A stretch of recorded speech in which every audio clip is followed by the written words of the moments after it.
6, 5, 4, 3, 2, 1. How about we do it again? 6,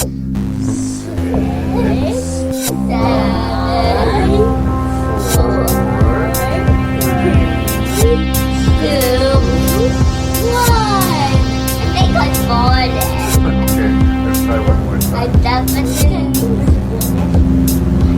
Ready? I can move you. Making review. Making review. Say 6, 6, 5, 5, 4, 3, 2, 1.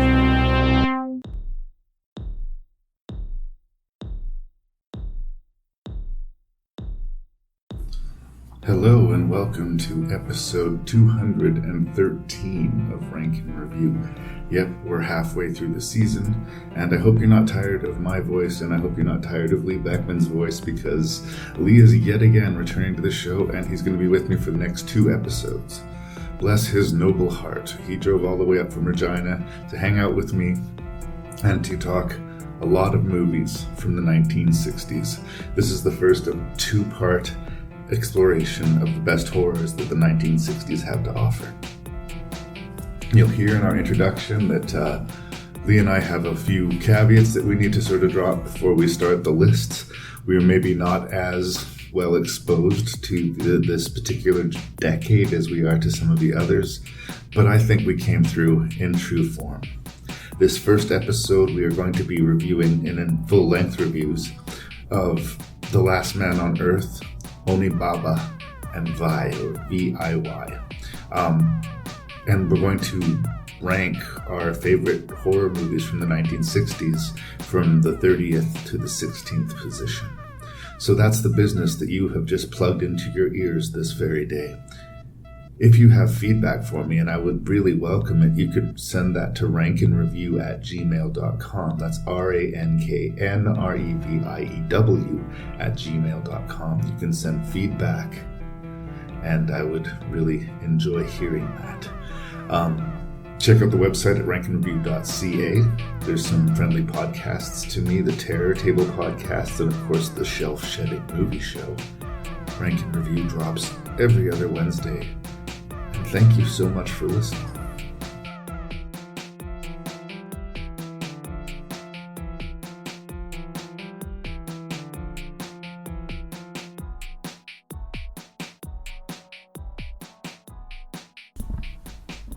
So let's set the scene. Oh, It's hot. hot. We're in a pretty dingy, not well lit, not well air circulated garage for the purposes of giving you the best audio possible. Because we deliver. We deliver. I'm sitting in the garage with Mr. Lee Beckmann, a man who I've never met to or spoken to before in my life. Yeah. Long-time listener, first-time caller. Yeah, that's true. So that's all bullshit. We've known each other forever. Yeah.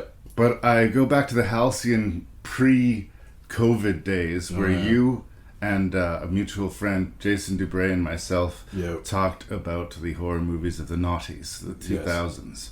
And pretty much right away after that, I started to get to work on prepping for this 1960s episode. That's true. And that was 3 years ago. Yeah. Yep. So it's been a long journey, and some of the movies that I'll be talking about, especially when we get to the list, it might have been a while actually now since I've actually watched them. Yeah. But even more so than when you and I discussed the 70s, I just want to attach a rider to this episode. Yeah. My knowledge of horror cinema in the 60s is nowhere near my knowledge of horror movies of the 80s, 90s, and noughties. It's just, it predates me. Yeah. I don't have that background. Yeah. I tried to watch as many of the high-profile movies that were, the wisdom of the internet could put in front of me. Yeah. I tried to catch up with some Hammer horror and some of the highlight reel out of, the Roger Corman library, but there's no way that I could be an all-encompassing to say that I'd done due diligence. And there's going to be misses. There's going to be gaps on this list. And I would Yes. love to hear recommendations. So usually we like to say this is going to be the top 30 horror movies of a given decade. Yeah. These are my top 30 horror recommendations from the 60s Sure. that I have seen. Yes. I think that is well put, well said. Yeah, my list also, there's a couple of, I'm sure, either classic horror movies or films that are great example of the 1960 horror movies that don't make this list just because I just didn't get around to see them. I would like to especially call out, I think it's there's an Eyes Without a Face, I think, horror movie. Right. It's a French film. Yeah, it'll come up. As well as Quaidon, I think. Quaidon. Everything I've read about it seems interesting. I just couldn't get around to it. Well, It's not a that I couldn't. 3-hour movie. It's a 3-hour movie. Yeah. So there are going to be notable exceptions. And a lot of these are more personal antidotes. Like there's a couple of movies, especially my guilty pleasures, where I know it's not good, but Yeah, kind of I like it. It's on my list. Yes. Yes, and there'll be a lot of those where I'm justifying the choice, either Yeah. because it's personal or because I don't know how horror genre people will call this one, Yeah. but it counts to me. Yes. What I was looking for was an actual emotional reaction. Yes. A lot of times when you get to older films, and I'm usually more thinking in the 50s, but there's some crossover to the 60s. Yeah. The artifice and just sort of the era of the filmmaking age that Yeah. they're in, is there's a layer of separation that you Yeah. just can't, like, it very rarely do I get lost in it, you know. I'm still charmed by it and I can get engaged to it, but I watch a movie made from that age differently. Yeah. And the 60s seems to me to be a time of transition because Yes. you kind of have both. You have the old school sort of very straight stage performance where everybody's sort of talking in a very kind of projecting very artificial, almost romantic period style. and slowly transitioning into the more naturalistic acting that was going to take over in the 70s largely.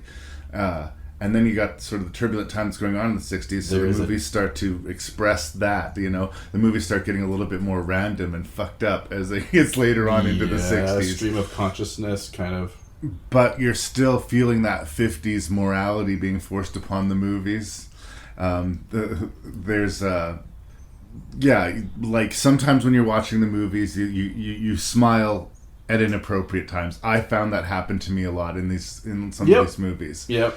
The scores are bigger, you know. There's a choice now, especially in the first half of the decade. Yeah. It was a conscious choice whether you made your movie color or black and white.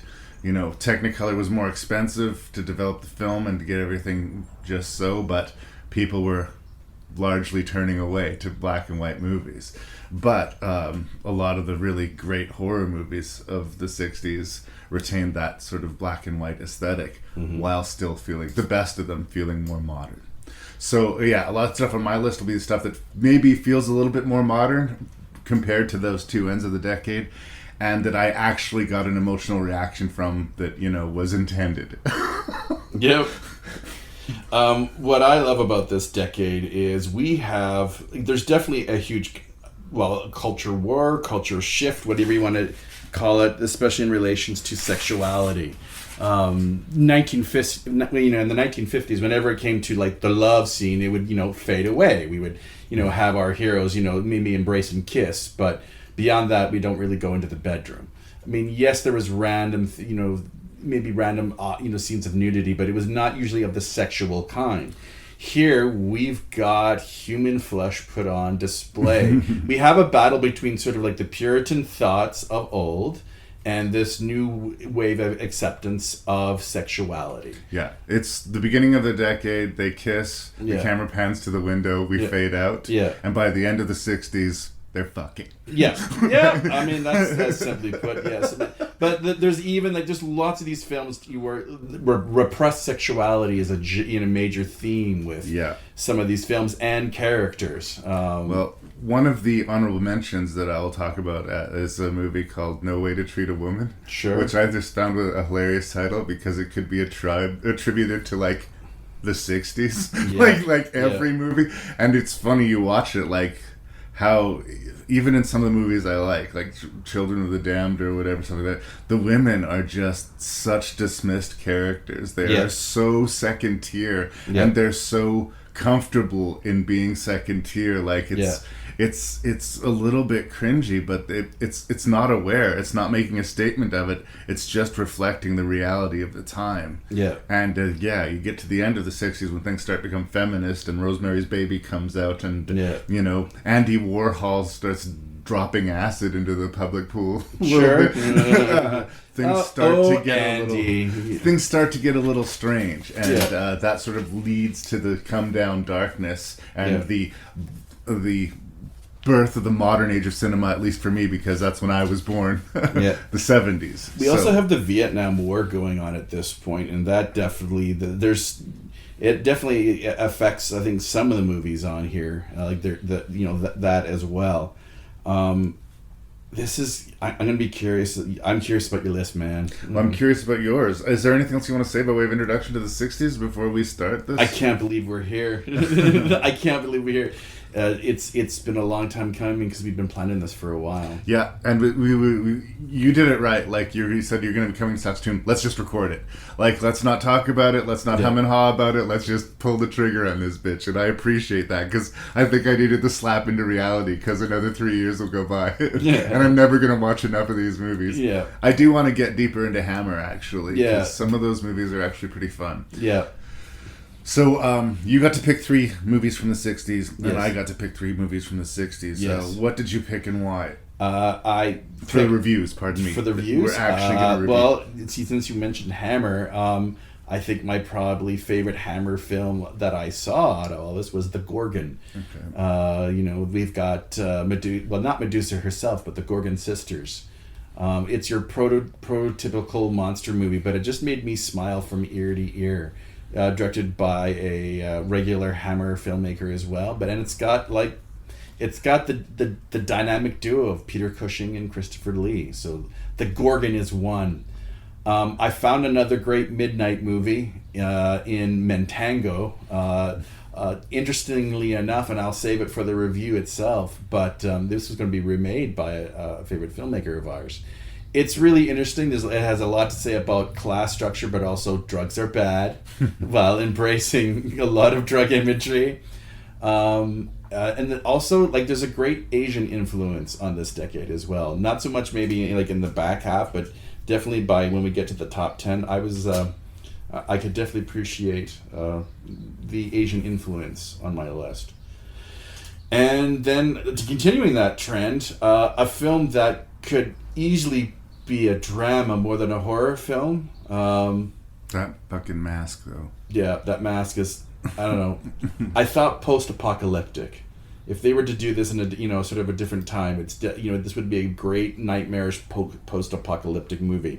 Onibaba, I really dug the crap out of this movie. It's a very adult movie, I think. It's a lot of these horror movies on the list are sort of date night. Let's go to the movies and turn our brains off and be entertained and scared. Where there's a lot going on with Onibaba. Oh yeah, and we will get into it. Yeah. So those are my 3. So I hummed and hawed over my 3, but I landed on The Innocents, which is an adaptation of The Turn of the Screw. Yeah. Which is a classic form ghost story. Yeah. Which is again one that I saw at a young age, and that and another movie that's going to be on my list sort of awakened me to the fact that movies that were quote unquote old and quote unquote black and white, which I was very dismissive of as a young person, could still be effectively scary. And I think The Innocents still is proudly hanging on to that mantle. Yeah. I always wanted to take a look at The Last Man on Earth because I'd become a late stage fan of Richard Matheson. Yeah. I mean, I was just late to the party. He was always a really good writer, but I Am Legend and Omega Man I've seen, and I just wanted to get Last Man on Earth off the list. Someone made the bold claim it's the closest of all the adaptations to the source material. Is that true or not? Well, it's true in that, I think that the novella is allowing a lot of ambiguity, but we're of course we're gonna talk about it. Yeah. And the last one's a very strange Russian film called VIY. I want to say that's how it's pronounced. I hope that is correct. Yeah. It's the name of an evil spirit, and it's a very short, very arty, very Russian. strange. It actually, that and Onibaba are the two movies that I think you could like just project on a wall without sound, and Yeah. they would still absolutely be riveting to look at. Yeah. Like there's Yeah. just something weird about it. And again, I'd never heard of the movie, and then all of a sudden there was this like noise about it. Mm-hmm. So I checked it out, and it hit my imagination such that I thought we need to talk about it. So those are the 6 movies that we're going to review, as well as listing our, in quotes, top 30 60s horror movies that we have seen. Yes, I like that. Thank you so much for being here, brother. Hey man, thanks for having me.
All right, Onibaba. You. Here's another interesting number. This is written and directed by Kenito Shindo, You.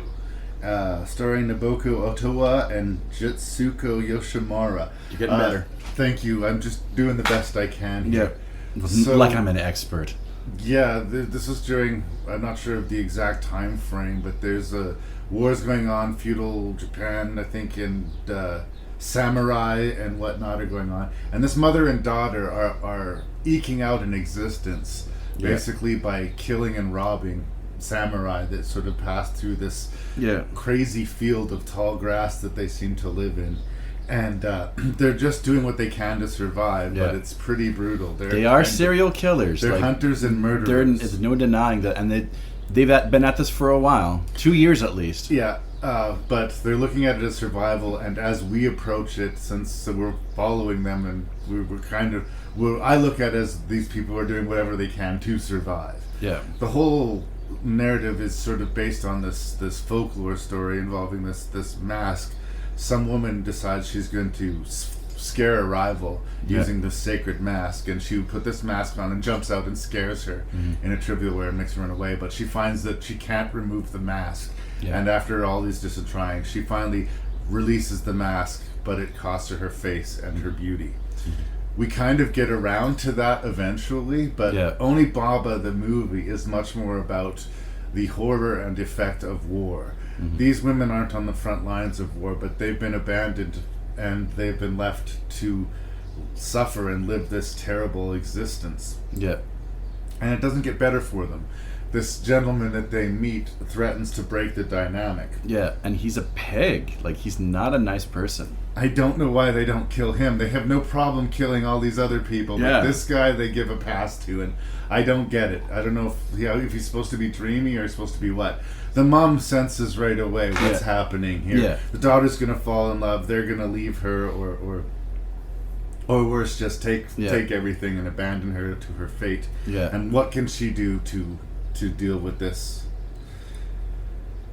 And again, much like we talked about with Vi, I do think narratively it is a heartbreaking, disturbing story. Yeah. But it is the sound and images that just punch their way into your subconscious. Yeah. I talked about it during the rankings, but like just the sound of the grass, this weird hissing, rainy combination sound becomes increasingly aggressive and threatening as the movie goes on.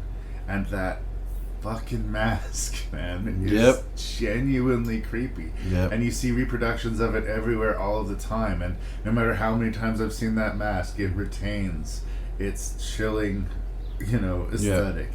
So I don't like that. The performances are strong, the story is strong, and the visuals are strong. There's really nothing not to recommend here in Onibaba, except for the fact that it's an overwhelmingly unpleasant story. Yep.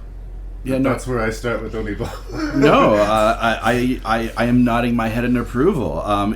This takes place, by the way, in a civil war in the 14th century, if you wanted to be thank you. technically I accurate. am so bad about the history of this part of the world. Yeah, So. well, look, man, I'm just pulling this up on... IMDb. Yeah, I'm not trying to be like a total expert here.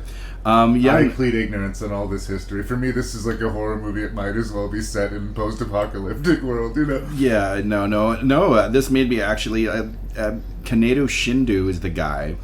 And I sort of looked up on this guy, on his like body of work, if you will, and discovered like he was a very prolific Japanese filmmaker.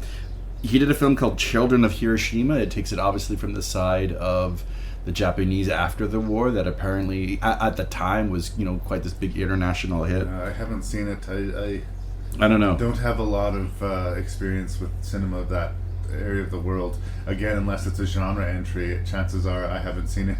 Yeah, no. He also apparently he was a quite popular filmmaker. People were excited to see his films back in the day in Japan. Yeah. He also. Do you remember that Richard Gere dog movie Hachi? I know that it exists. I've never seen it. It's a total tearjerker. Like, there's something wrong if you're not crying by the end. But it is actually based off a traditional Japanese story. Anyways, he did a movie of that. It's a very good story. Like, you are weeping by the end.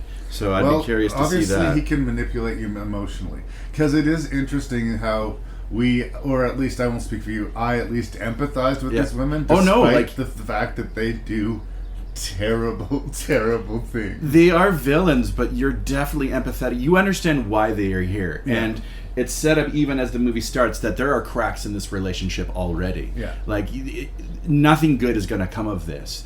And you are kind of wondering because like they do have this connection where the daughter has been married to the son but has been gone, and even is told early on in the film that they are dead. Both women are devastated by the death of her son/husband. But they're told that story. They don't know that it's true. Yeah. And again, does the fact that he gave him that information, is that what bought him his life? Maybe. There's so much that we don't know, and he's coming from the front lines of the war, so he is obviously fucked up and damaged too, but I would like to understand. I don't know if it's something that I just missed in the narrative, or if it's a cultural thing, or if it would be understood as a piece from the original fable, but what is the significance of this guy? Yeah. Why do they deal with him instead of doing with him what they do with every other dude that they meet in the movie, which is kill him and steal his stuff? Yeah, especially, because not 5 minutes before, they really do pick apart this wounded samurai that's on the run, who is being chased, and he's easy pickings, and they are ruthless to him. They slit his throat and throw him downriver. Special shout out to the pit where they throw these bodies. There's almost this sort of supernatural element to it, but it is very much a character in the film, along with the tall, grains or things of grass. And every time they drop someone in the pit, like it's part of their day almost. Yeah. The repetition of it actually brings to mind Last Man on Earth too. Yeah. They lose a little bit more of themselves each time that they're there. Yeah. The first time they did it, they maybe were really questioning it. Yeah. But by now, it's just Thursday morning. Yeah. Yeah. Right. It's just how they live now. No, like the first, I'd say, 45 minutes of the movie is you're seeing the day-to-day life of these women. Yeah. Where they are vultures who, will poke their head out of the tall grass and then quickly kill a wounded animal, if you will, a running away young soldier who's has not had a good day. Everyone is trying to survive, and then they go to town and they sell the money, and obviously the guy knows who's buying this armor of what they've been up to, and treat it as such. Like they get they don't get the usual 2 bags grain of rice, if you will. No, they don't get what it's worth, but they get enough to survive, which is, I guess, their goal after that. Yeah. And then shit starts getting bad. Yeah. Like, this is where we establish No, and there's also I love this word now, anonymity. You don't know if the guy's playing the women at all. Like, I agree that it could have easily, he's like this ultimate con man and does sort of set in motion. Like, he clearly wants to sleep with this young woman. Yeah. And you guys need me all of a sudden. Yeah. They've been surviving all of this time. They clearly don't need him. Yeah. Or if they need him, there's something that they need from him that they can't provide themselves. Yeah. So, penis? They need penis. Well, yeah, that's another thing that, like, I found this film fiercely erotic. There's lots of long shots, and it's totally believable because it's so hot. Yeah. Heat is another, the humidity of this movie is another thing that it is definitely an element of the movie. It's adding to everybody's misery. Yeah. Like, it's not sexual, but these women are so hot that they're sleeping kind of in the semi-nude, and you can see the sweat off their bodies. Yeah, and on the ground in a pile, basically, they're sleeping, and even as they sleep, their flesh glistens. Yeah, yeah. So the attention to detail I admire. Like I said, it's almost another element or character in this movie that just helps it so much that, when the young daughter, finds herself attracted to this really pig of a man, that no good is going to come of this, and it creates this, I don't know, dichotomy is the word, if you will. It threatens the relationship with her mom. And that's when the things really start to go downhill. And of course she makes that fatalistic, but she's earned this punishment choice of that demon mask. And I did mention that William Friedkin calls this the scariest movie ever made. There's elements where I could see where he got exactly, especially the mask. It's the cumulative effect, too. The mask, again, I always go back to the mask, it's fucking scary. Yeah. But it's scene after scene of that, the sound of the wind and the heat and the degradation and like... It just brings you to this place of miserable desperation, and that's where this world exists. Yeah. That's where you are when you wake up first thing in the morning in this world. Yeah. And it's like death almost is a relief. Yes, it is. I even love the ambiguity, there's that word again, of the ending. Yeah. Like, the old lady for sure, I think, didn't make the jump. I think we are meant to think, even though it does sort of stop and fade to black, we don't see her go down the hole when she's chasing, at least the woman. But did even the younger woman make it? I feel like nobody wins in this movie, personally. Yeah. Even if she did survive, like, what is left of her as a person? Yeah. I do think, much like a lot of the movies we talk about, they do purposefully deal in ambiguity. Yeah. But in my opinion, yes, the old lady is definitively falls into the pit that she's slowly been falling in her entire life. Yeah. Escaping the field is as big enough an escape as anything else. But she falls into the pit, according to the narrative. So there's nothing wishy-washy about it. Okay. And then the other one falls down and to take the possession of the mask. Yeah. So the mask lives to continue to fuck with the world another day. Yeah. And however you choose to interpret the ending, I don't think it's a happy ending. I agree. Yes. Yes. This has been a long roundabout to yes, I agree with you. It's a very memorable movie, and I think fans of things like David Lynch, which I like to bug, people, or not David Lynch fans, but I like to sort of complain about David Lynch. But this gives you that art house horror perspective that I do think there's a fine line between pretentious and effectively. This film never felt pretentious at all. At all. And I'm glad to it, because the one thing that will kill the stakes, it will kill the characters, that will kill everything, is when I feel that waft stink of pretentiousness and pretentiousness, and it never happens here. I think, like a lot of the movies that I really connect to in the 60s, it's as much an experience as a film. Yeah, I would have loved to see this at the Place Royale. It's not as subjective as I'm suggesting the ending is, but I do think it's another one of these movies where you take from it what you bring to it. Yeah. I love a special shout out to the sequence when the old lady finally does put the mask on, and she's done it twice. I think she does it twice, and that's the second time when it officially latches onto her flesh. But she wants to scare, I think, both obviously her daughter-in-law away, but also the guy, and she comes out at night, there's that perfect shot of her like almost swaying with the grass. Yeah, it comes out, and it's a very scary sequence. The mask helped, but I just went, oh, I get it. I get why they're calling this a horror movie. And I get why it's nightmare-inducing. Yeah. Oh no. This is a hot, sweaty, bitter pill to follow. You are kind of left with, this is the birth of an actual monster. Yeah. Because, like, I agree with you. Anything can go with this young woman now, where she can continue doing what she's doing, like living, body to body, day to day, but can birth this legend of this monster that lives in the tall grass. Who knows if that's actually what happens? But it's sort of a great place to end that story. Yeah, it's resolved, but it's uneasy. Yeah. I don't know. I really, really like this movie and can definitely understand why it's gotten a lot of critical acclaim. If you have not seen it, people, go see Onibaba. It's in both our top 10. Yeah.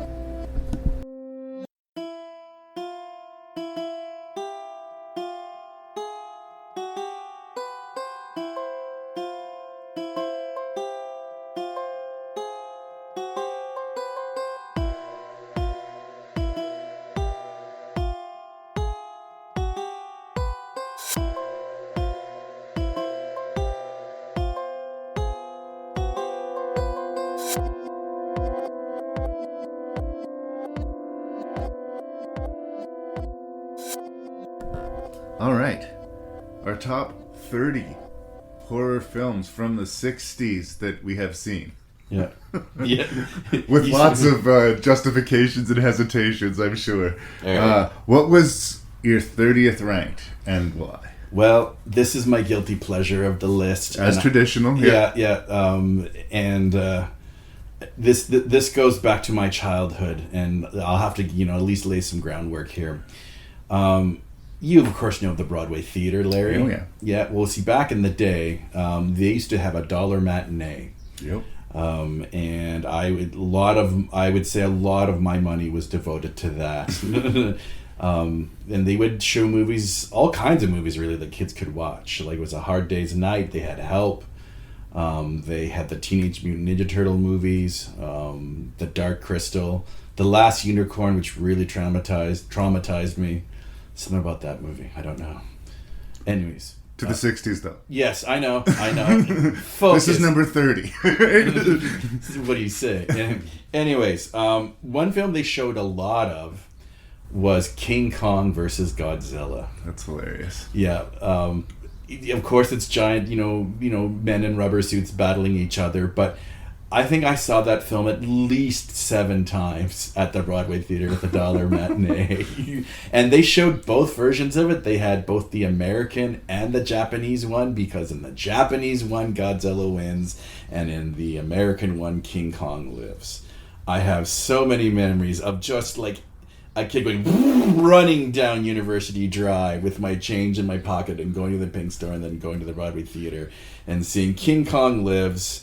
When I saw it was in the 60s, I was like, that's my sentimental favorite. Well, look at us starting out in perfect alignment. Are you kidding me? Number 30, I ranked King Kong versus Godzilla. Now I'm scared. Are we the same person? I'm playing with my nipples now. Here's the thing. Like, I did it as the guilty pleasure and with the caveat. I really do think it's the highlight reel of the, King Kong fighting the squid and the big fight between King Kong and Godzilla. I know. And fast forward to everything else. Yeah. It's brutal. Yeah. The King Kong suit is not very good. Nope. But there's just some weird lowbrow fun to it. And people lined up around the block. Like, you talk about your excitement to see it. It looks worse than Power Rangers level. Oh, yes. It looks campy, deliberately, oh my god. They're train sets that these actors are walking over. But before that, oh my god, let's point and laugh at it. Yeah. Yes, it's my guilty pleasure pick. Yeah. This is weird, though, that we're starting in exactly the same really place. I love this scene where, King Kong and Godzilla are taunting each other, too. It's just King Kong uses a tree like a plunger and is jamming it down Godzilla's throat. I know. This is why we watch these things. I know. Like, can you just imagine, like, you're literally going, awesome! Even, like, the new remake they had recently, I enjoyed it for what it was. But I'm sure there's some Toho, Godzilla, whatever fanboys that will tell us there were so many better Godzilla movies than this in the 60s. Yeah. And they're probably right. Yes. Guilty pleasure pick. Yeah. What's your number 29? All right, so this is the first of, I would say, at least a few Hammer horror films, and it's The Curse of the Mummy's Tomb. Not original in any way, shape, or form. This is the prototypical, rich people go dig up a pharaoh that they shouldn't. There's a curse, and of course they don't listen to the curse. The mummy comes back and kills a bunch of people, and there's a twist, and who cares? It's mummies killing people. So is this like, I haven't seen it, is this like the wrap bandage mummy, or is this the one of the old school, like where they have the weird placid wooden mask over it? No, this mummy is all wrapped up. In fact, like, they can, like, it almost doesn't even have a face. You can barely see the eyes and everything. It is actually what a real mummy would sort of look like that might be a far stretch, but it's all cloth. That's all I'm saying. Right. So, Curse of the Mummy's Tomb. Okay. Again, I don't have anything to contribute to that one because that's one of the many horror or Hammer horror movies that I have not seen from that decade. But 29th place, I ended up putting this here. It could maybe be also considered a guilty pleasure. Sure. There's a lot of for its weirdness, but it's called X, the Man with X-Ray Eyes. That's another one I missed. It's the first of, believe it or not, 3 Roger Corman films that has made the list. Yeah. It stars Ray Milland, and it's from 1963.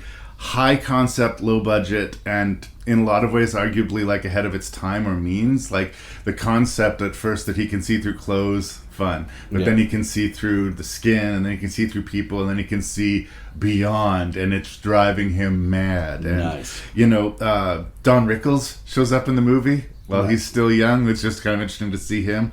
And the themes of it, it's like a way too early version of like maybe somewhere between Altered States and that Spalding Gray monologue document or movie, Grey's Anatomy, where eye trauma, and it's a very early example of that. Like the big showy finish involves some pretty grisly eye trauma, and it's memorable. It also has these weird sort of like 60s psychedelic moments to it where they're trying to express what his visions might be like. Nice. And some of that is aged better than others, and being able to see the women's brasiers through their clothes, and of course. There's a cheesy, cheap element to the movie, but I do think it's weirdly high concept in its sort of sci-fi angle. And the man is being driven crazy by what he's being shown. Things that man was not meant to see. Nice. It is as silly as the title implies, but I think there's something there. So X, the Man with X-Ray Eyes, is number 29.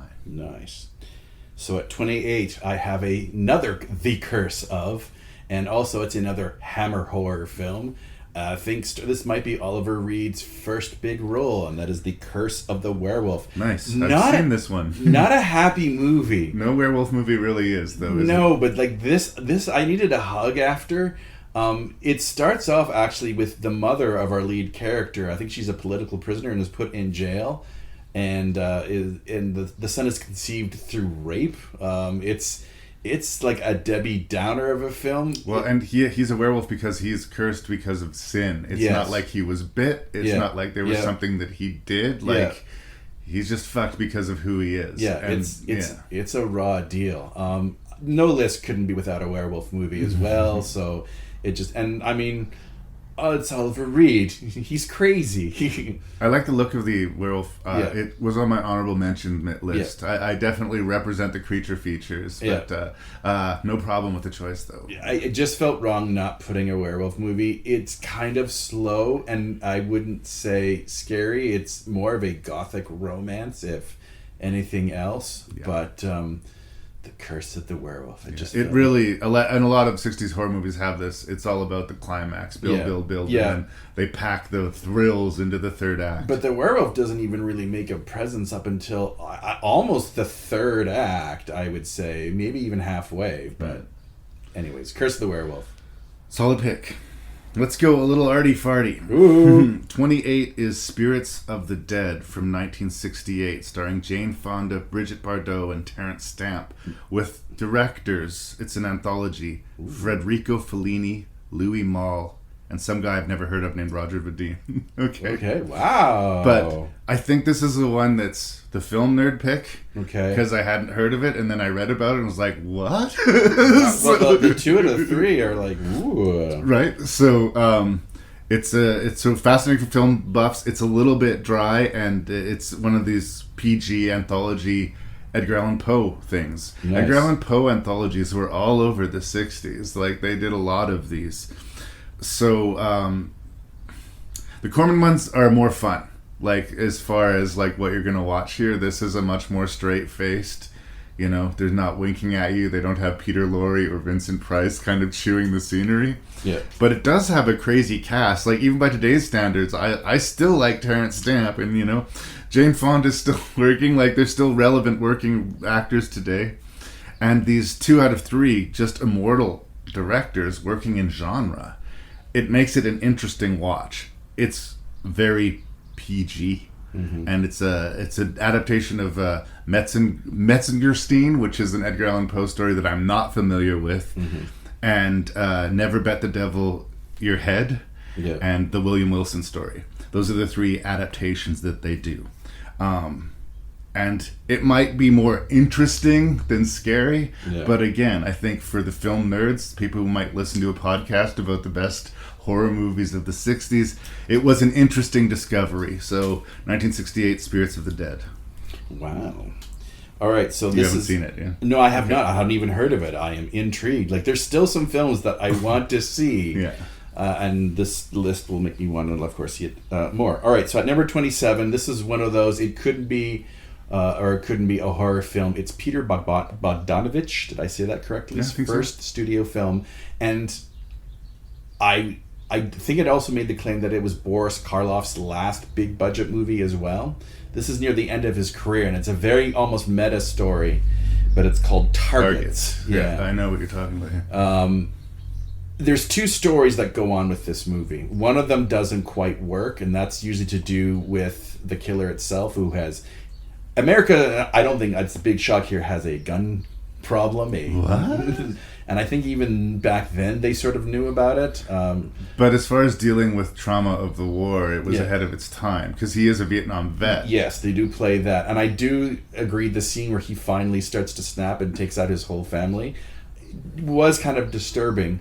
I was more intrigued by the Boris Karloff storyline about this actor who, like, he's retiring. He doesn't want to, you know, he's even debating about, you know, doing this one of these almost Comic-Con convention, going to a drive-in theater that's just opened, and they're playing his movies from his past glory. He's almost feeling like... Washed up Hollywood Squares era. Yeah, almost. He's having an existential crisis. Right. I found Karloff's character, and I do believe he's playing himself, is he not? Or If he's not, he might as well be. Right? Yeah. And he knows that the end is nigh, and he just wants to retire, and sort of feels like might have wasted his life. Anyways, he's done making horror movies, and it felt very intriguing and very meta. That part kind of drew me in, and then the climax at the drive-in theater, I thought, was kind of well done, up until when, you know, Boris Karloff actually goes and stops the killer. Yeah, I put it in my honorable mentions, but it's funny because you and I recently talked about Dirty Harry versus Rambo, and this sort of felt like the 60s sort of contribution towards that. Yeah. Like, it's not that, but it's sort of the thing that's leading towards what's going to get us to that. Yeah. So it's an interesting one. It didn't make my list, but yeah. Also the freeway scene when he starts taking not even target practice. That's also, there's some really terrifying, really great, you know, suspenseful, terrifying sequences in this movie. Enough to make it Targets on my list. All right. Number 27, I mentioned Terence Stamp in the previous movie. This is called The Collector from 1965, starring Terence Stamp and Samantha Eggar, directed by William Wyler. It's adapted from a play, which is adapted from a novel, which is a lot of how these horror movies came to be in that age of the 50s and 60s. As a horror genre entry, you had to prove yourself in literature. and then prove yourself on the stage, and then maybe they would deign lower themselves to adapt you into a movie. This is from the director of Ben-Hur. Oh, yes. And the original Desperate Hours and Roman Holiday. Like, he's a serious filmmaker of the time, and it's unusually dark for the era. It's not violent, but it's dripping with the threat of violence. Yeah. It's not erotic, but it's highly sexually charged. And I'm going to warn people going into it. The reason it's so low on the list, comparably, is it is slow-paced. Yeah. It definitely takes its time, but the payoff is the psychological wear and tear on this woman. The premise of the story is this guy is a collector originally of butterflies, but he's collected this woman, and he's got her trapped in his basement, and he's keeping her there for as long as he can because he wants. But he's not hurting her physically. He clearly wants to have sex with her, but he's not doing anything other than possessing her. Yeah. And it's all about, like, this is going somewhere terrible. This is going somewhere terrible. And the longer it goes on. And I also must, like you were talking about your personal connection to Godzilla versus King Kong. Yeah.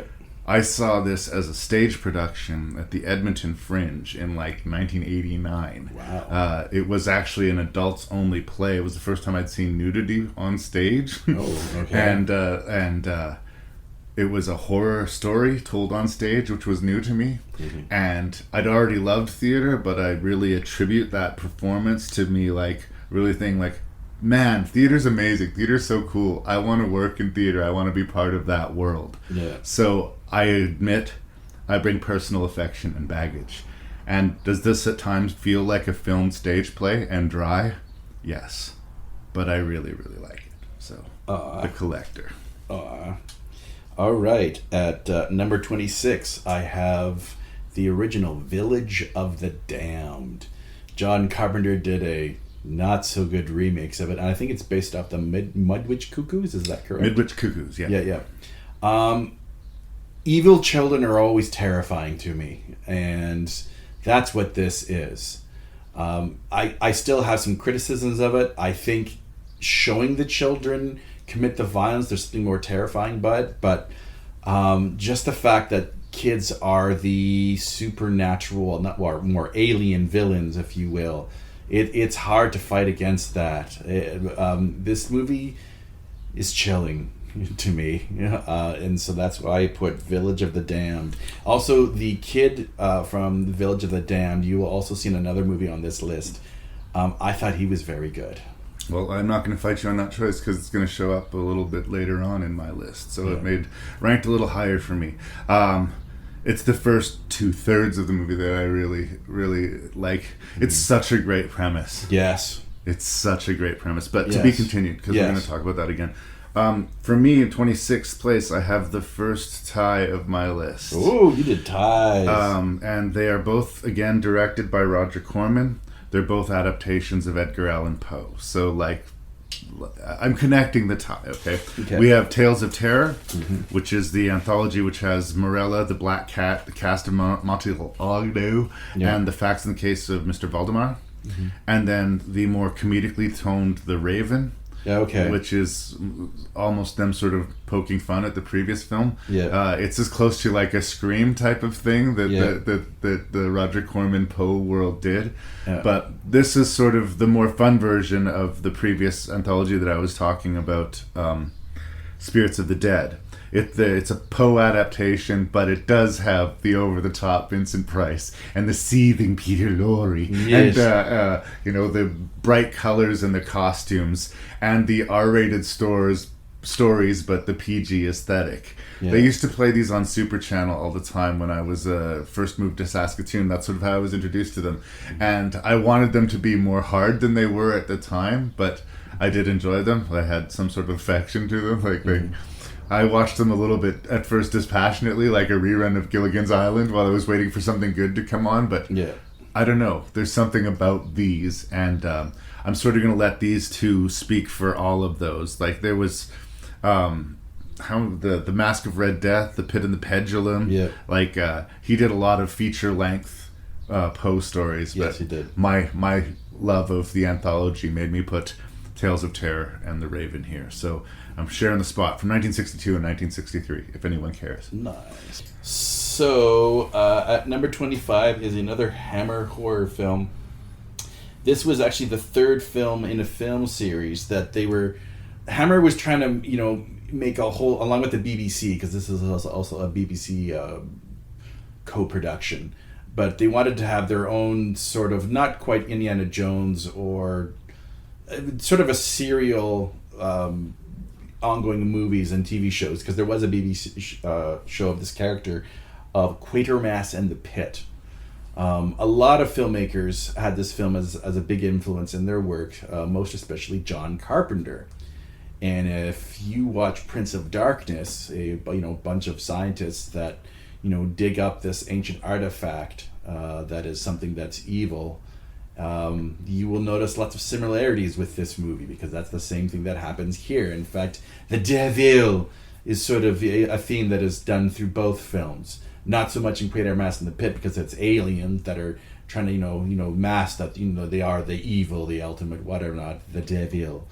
But I choose Quatermass and the Pit. I did some research. They made me do some more research as well about the plans they had for this character. They wanted this sort of recurring character doing, investigating supernatural elements and whatnot, and how it used to be even like a serial radio show back in the day for the BBC. So, unfortunately, it was one of the Hammer ones that I did not get to, but it was one that did come up on a lot of favorites of the decade or of the Hammer studios. So it's probably an important omission, but I'm sorry. That's okay. Look, it's there was 10 years in that decade. Yeah, a lot of filmmakers took a lot of ideas from this movie, and I say that with love. Like it's just when, oh yeah, that's where they got that idea. And I don't even know if Quatermass and the Pit is even all that original, but it's one of those films that seemed very influential to like people like Wes Craven, John Carpenter, Francis Ford Coppola. A lot of people saw it at the right age. Yeah, Joe Dante as well has mentioned that that's one of his favorite movies, and I was like, I get it. So Quatermass and the Pit. In my 25th spot, originally one of my default obvious picks for the 60s was going to be Night of the Hunter. And then I realized, that's from 1955. There was a couple films I'm like, it's the 50s, I wanted to put it on the list. But it put me in mind of Robert Mitchum. And it's a movie where Robert Mitchum is also really fucking scary. Yes. Cape Fear. I reviewed this for the podcast, so I'd seen it more recently than some. And what I find really interesting about it, and again, can we qualify this as a horror movie or not? Yeah. The threat of sexual violence in this movie is kind of like, it's nowhere near as implicit in the Scorsese remake, but it was as far as they could push it in an era where they actually weren't allowed to use the word rape. Yeah. Right? Yeah. So they were trying to make this guy as vicious as possible, in spite of the fact that there was all these teeth being pulled out of him. They couldn't say that he was a rapist, and they couldn't use his military background as a negative, because at the time it was just un-American, right? Yeah. But in spite of these obstacles, Mitchum makes this guy fucking terrifying. Yeah, Robert Mitchum knew how to do that. So, 1962 stars Gregory Peck, Polly Bergen, and Robert Mitchum, directed by J. Lee Thompson. And this guy has done everything. He did some Planet of the Apes movies. He did some Death Wish sequels. He did the reincarnation of Peter Proud, and a movie that I recently discussed called Happy Birthday to Me. Yes, I listened to that review, and of course now I want to see that movie. So there it is. So I don't know, all the way around, it's kind of an interesting, again, film buff kind of movie to pick. It's a very me movie to put on the list, but Cape Fear, and if you watch and like it, check out Night of the Hunter, because Mitchum's even fucking scarier in that movie. He gives probably one of the most classic villain roles, and he's terrifying. Yeah. I hummed and hawed about putting Cape Fear on that list. I kind of wondered if you would, which is why it's not on the list. It could easily be on it, and I agree with everything that you say, that there's a certain sexual tension threat going on here that is, yes, pushed even more in the Scorsese remake, but I was one of those films for the 60s I went, God damn. And yes, Robert Mitchum is terrifying. He's poor Gregory Peck, man. Poor Gregory Peck. It's the much more flashy, much more interesting role. Like, not to take anything away from Gregory Peck, much like people would say with the remake. Not take anything away from Nick Nolte, but yeah. De Niro is fucking scary. Yes, he is. Yes, he is. All right, at number 24, Larry, how much do you love Reanimator? I love it a lot. Yeah, me too. See, and as I was looking at Reanimator and I was looking at our now dear departed friend, Stuart Gordon. I miss Stuart Gordon. He talked about a film that deeply influenced Reanimator, and it wasn't The Bride of Frankenstein, although that was heavily influenced, but The Brain That Wouldn't Die. Oh, wow. Nice. An independent horror movie that played countless times at the Double Inn Drive-In. This movie is batshit crazy. There's a weird side story with this other monster in a closet that doesn't... He rips a dude's arm off. That's cool. Yeah. It's a strange movie. I would go so far as to say it's a terrible movie. Yeah. It's actually an episode of Mystery Science Theater 3000. That's the first way I ever saw it. Yeah. It's absurd. Yes. I was so I wasn't quite prepared for it. It just went ways that I'm like, and yes, I would agree it's a bad movie. I didn't mean to be shitty about it. No, it's just how I feel. I didn't take it as such. It was one of those controversial on the list, but it was just, I don't know. I couldn't stop looking at it. It's good that it represents the ultra cheap 60s horror movies. I do have one on the list, but there were so many made for $5 in some guy's backyard drive-in horror movies that to sift through the bad to find the good just couldn't be worth my time. This is definitely an example of one of those, and it is so absurd that it kind of turns around to be hilarious. But I said at the introduction, I didn't want to give points to a movie that I laughed at. Yeah. Okay. Yeah. But I did laugh at it. But I just, when the end credits finally rolled, I went, wow. So The Brain That Wouldn't Die. That poor woman. Yes. And then the creature in the closet, what the fuck? Well, there's a lot of promise, and they pay off on that promise. They talk to the creature through the door for a long time, to the point where if we didn't get to see that monster, we would have been pissed off. Disappointed. In 24th place, welcome to yet another chapter of, is this really a horror movie, Larry? Alrighty. From 1967, starring Audrey Hepburn, Alan Arkin, and Richard Crenna. Directed by Terrence Young, Wait Until Dark. Yep. A blind woman inadvertently finds herself in the possession of a doll, which is inadvertently in the possession of a lot of heroin. Mm-hmm.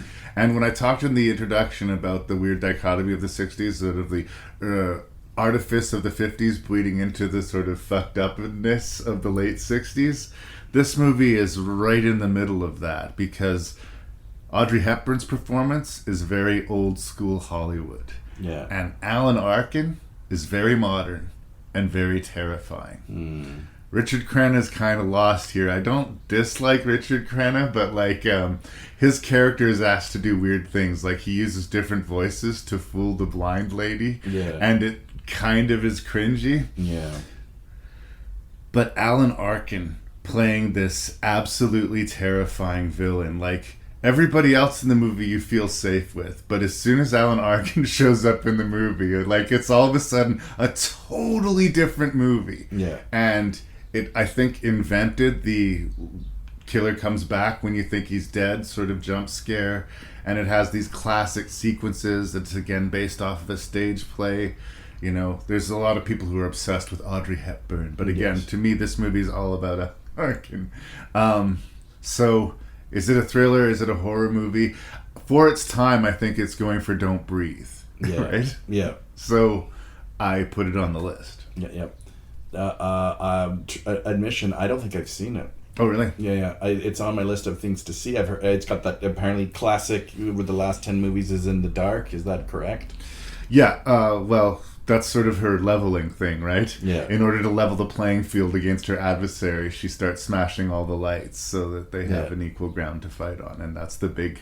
And yeah, she opens the refrigerator, so that's the only thing casting light for a little while. And is he really dead? Is he still somewhere out there? It's well done. Nice. All right, at number 23, this is the first of the anthology movies that is on this list. It's not the only one.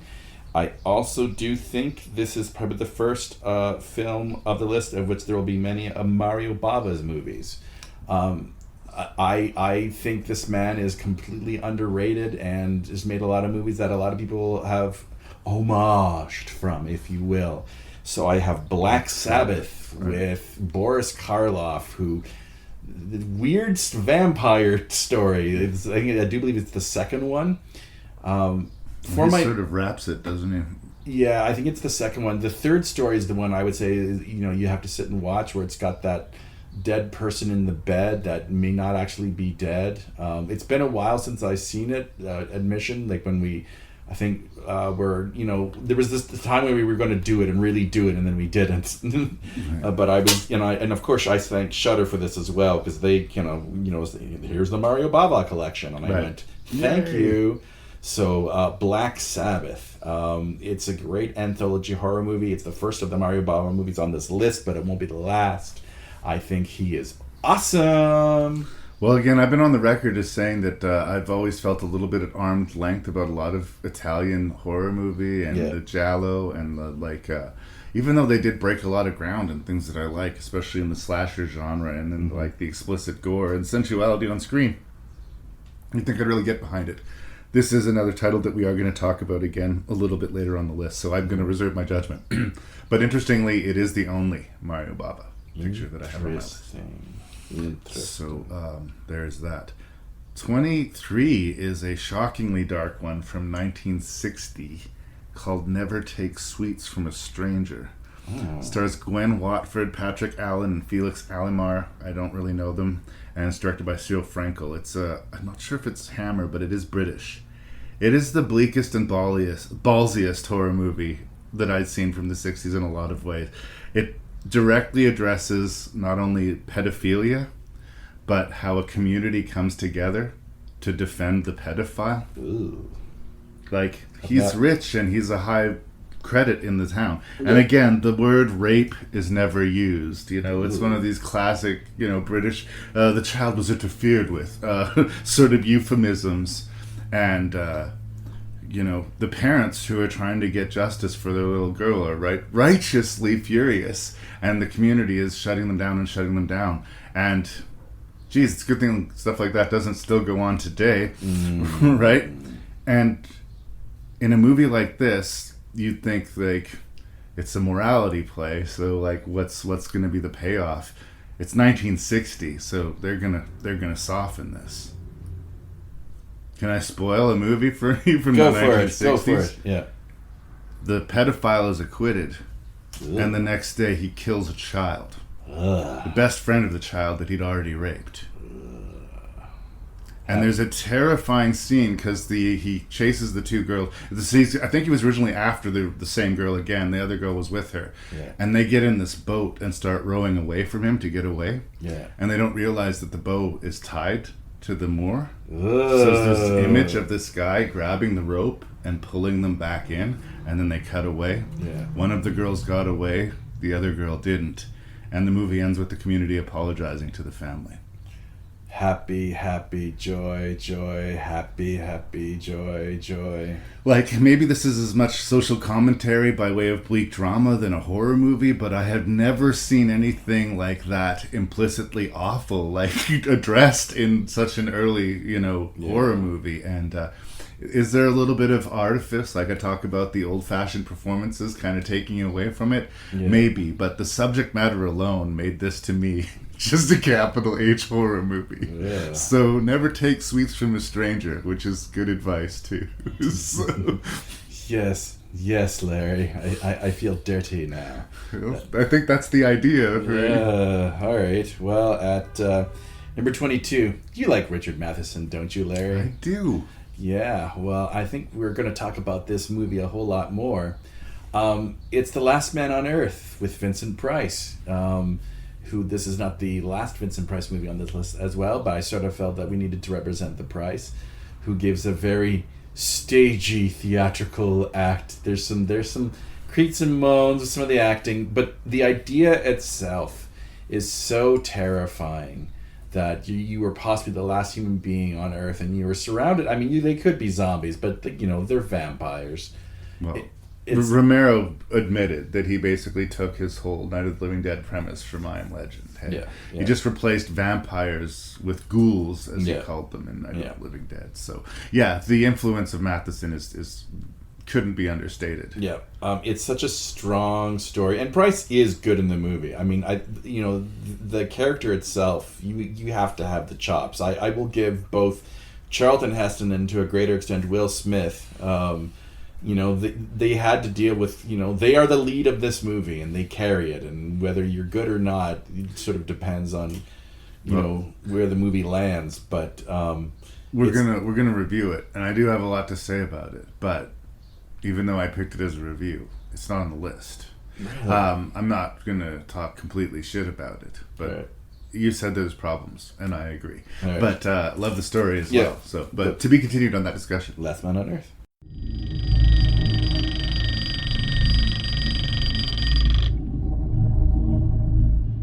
Another day to live through. Better get started. Those cells are still living, Dr. Mercer, off one another. There has to be an answer. You heard that all communications are ended outside the continental limits? Yes, I heard. That leaves it in our laps.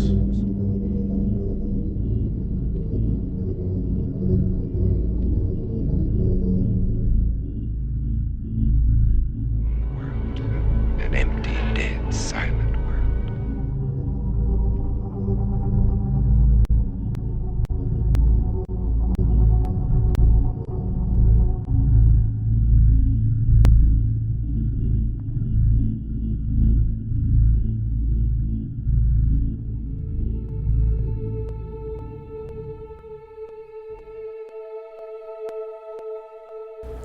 The Last Man on Earth is an adaptation of the Richard Matheson novel I Am Legend. It's got directors, here we go, Ubaldo Rigona and Sidney Salco for the US version, and filmed in Greece, if I'm not mistaken, or at least Italy. Apparently. Vincent Price is the last man on Earth, and it's interesting. Like, the problem for me is that I'm a big fan of Richard Matheson. I'm a big fan of the novel. I have seen The Omega Man, and I think it's cheesy, but it's kind of fun, amusing cheesy. Yes. And I have seen I Am Legend, and I do have problems with it, but I love the ambition of it, and I love what it wants to be. And there hasn't been a clean, like, solid, knock it out of the park adaptation of I Am Legend, which might be Matheson's best novel anyway. I mean, the argument could be had. So because I'm such a fan of the novel, I'm a little bit harder on the adaptation. Sure. And I complimented Vincent Price in the past, his well celebrated vampy performances in the Roger Corman movies, but also his ability to bring serious gravitas and horror when asked to, like in The Conqueror Worm or the Witchfinder General or whatever it is. Here, I'm split right down the middle, actually, about the performance. Because so much of it is, especially the first half of the movie, is done with narration. We spend a lot of time just watching behavior in Vincent Price and hearing him talk. And I feel the performance in the narration, but actually, for the first act, especially the movie, he looks bored and disinterested. There's a scene where he's supposed to throw a can across the room frustratedly, and it's the most half-hearted toss. It's like not a pro. Like, he is at the end of his fucking rope, and you don't buy it. And you don't buy that. And every day is this, like, the same thing: cleaning up corpses, sharpening new stakes, making sure you have enough gas to run the generator. And every day is the same, and you can sort of.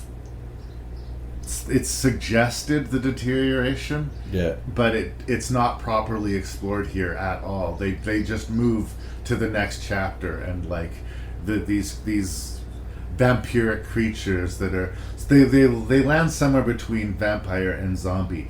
They are not coordinated and strong physically, but they still have some cognitive ability. Morgan. They know his name. Morgan. They know where he sleeps, Yeah. and they know that he hunts them during the day. Yeah. They hate him. Yes. And again, this should be a daily oppressive thing. Like, while he stays up all night listening to his jazz records, there's an army of things banging at his door, trying to lure him out so they can kill him. Yeah. And that's every single night. Yeah. And that doesn't come across in this movie for me. And that's an awfully big part of the psychological weight of the story. Yeah. Now, once we get into the actual story and he starts, discovering that maybe he isn't in fact the last man on Earth, and what he is seen to be by the outside culture that's developed by these creatures, now he has become the monster. He is the thing that hunts them when they are at their most helpless.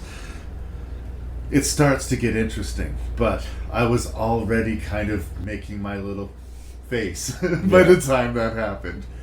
It's a good clean watch, and I feel like Omega Man overcorrects, and Charlton Heston is just a fucking lunatic in his take on the movie. So he has to be severely psychologically damaged, but still capable of sustaining himself for survival and dealing with the escalation of this apocalyptic event. What would it seriously like to be the last man on Earth? Yeah. It fails on answering that question, but it succeeds on being an interesting story. Yeah. So that's where I open on this. I wanted to forgive Vincent Price a little bit because this really felt like a low budget for the size of the story for the film. But there's definitely sequences where you're watching and you can almost hear the director saying, "Okay, now show me frustrated. Show me frustrated. Now show me angry. Angry, Vincent."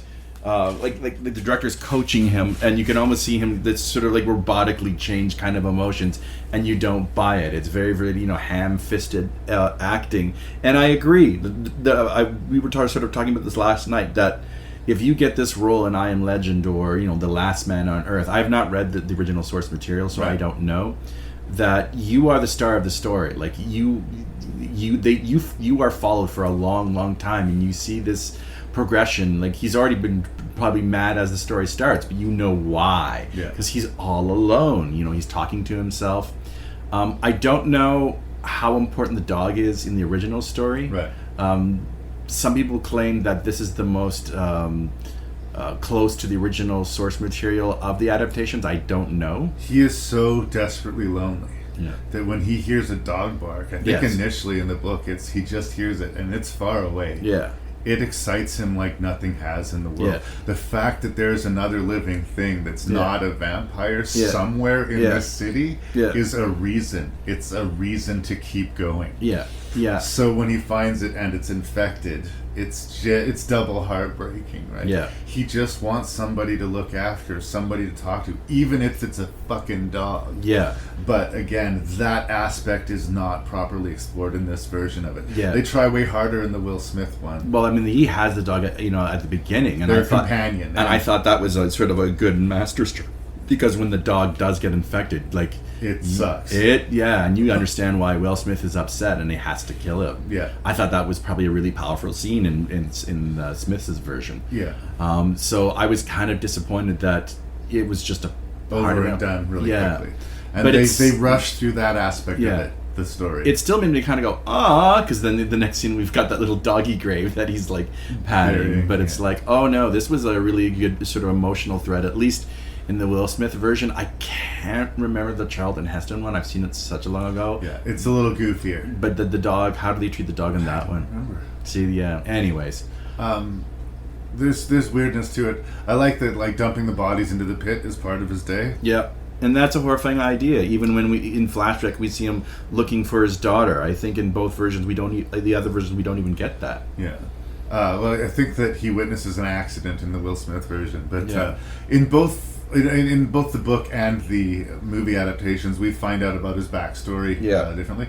But again, there's a lot of it in this version. The flashbacks slow down the movie quite a bit for me, and I've noticed, and it's got to be budgetary things. The stuff that's shot in the studio, the audio is noticeably better. Yeah. When they do the scenes at the picnic tables, there's scenes where the mouths don't seem to be matching the words. Like I get lost in like technical filmmaking aesthetic instead of actually paying attention to the movie. Yeah. And I'd be curious, like, you've read it, right? Yeah. So is there that flashback stuff with his, friend that is, trying to I get don't remember at him? his friend being like the lead zombie. Yeah. But I thought that was an interesting part of the effort to try and figure out what this plague was and how to slow it down and stop it. And he did fail, and he did lose his family in the process of that failure. Yeah. All of that still stays true to all of the films. It's just I can't remember the degree or what specific the science was that he was involved with. I don't remember what they talk about in this movie about the bat thing where he is just immune to that.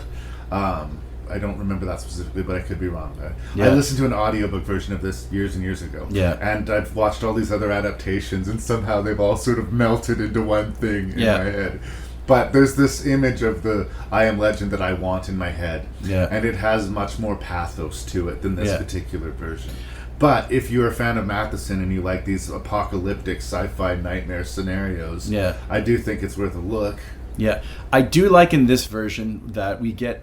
I enjoyed sort of the best friend angle that we discovered that he's the zombie at the beginning that, really wants him dead. We're going to get you. And when he was a human, he was the one trying to convince Price that this is vampires. It's not just a plague. There's a change happening. Yeah. And I do like the fact that at the end, we humans, we do screw it up for ourselves. That this group that is infected but has managed to put the symptoms at bay, they see him as a threat, and the mob wants blood and vengeance. He is the cure. Like that, I enjoyed that angle. That, oh my God, people, like, the woman knows, but although she got bit again, so we're right back to where we started. That they ultimately doom themselves by killing the last man on Earth. So, and I do like how that's handled in the narrative. A lot of people will say, well, he's the last man on Earth until he meets that girl. But she's not really human, is the catch. Yeah. She's this sort of weird area in between. And when he finds that he can actually maybe do something about it, he has already become such a villain to them that the mob is against him. Yeah. They are never going to listen to anything he has to say, even though what he has to say can bring them back to the world. Yep. No, so I get that. That sucks. That story. See, the story is strong enough that I was intrigued all the way. I know there, like you said, there's some creaks and moans. At the beginning, I'm kind of like, how is he still getting garlic after all those years? But then, of course, where is he getting all these cigarettes? Yeah, he's chain smoking through the apocalypse. Yeah, like he won't be the last man for very much longer. The story is strong enough that it's intriguing, but I definitely agree that you can definitely feel its small budgetness, if you will. And I felt like it was something I'd missed that I needed to watch for the 60s, but I just couldn't quite find a place for it on the list. But I did want to talk about it. I don't regret watching it. There you go.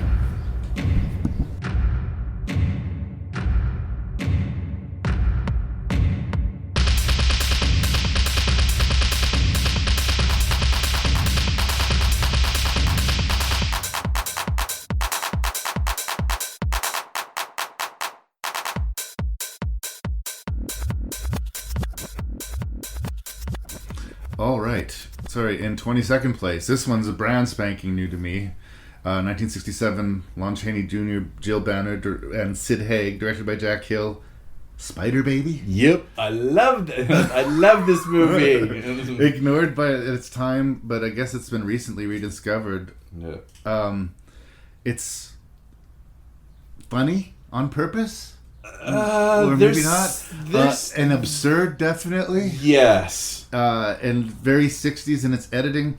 The premise of an affliction that causes mental regression at puberty. Sure. Like you basically, instead of transferring into an adult, turn into like a caveman or something. Is interesting, and it's weirdly played seriously until it's not. Like I know how you feel. I think, there's a certain madness to this movie.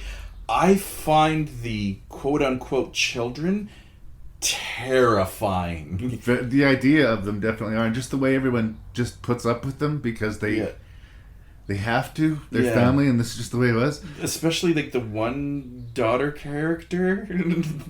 she's chilling.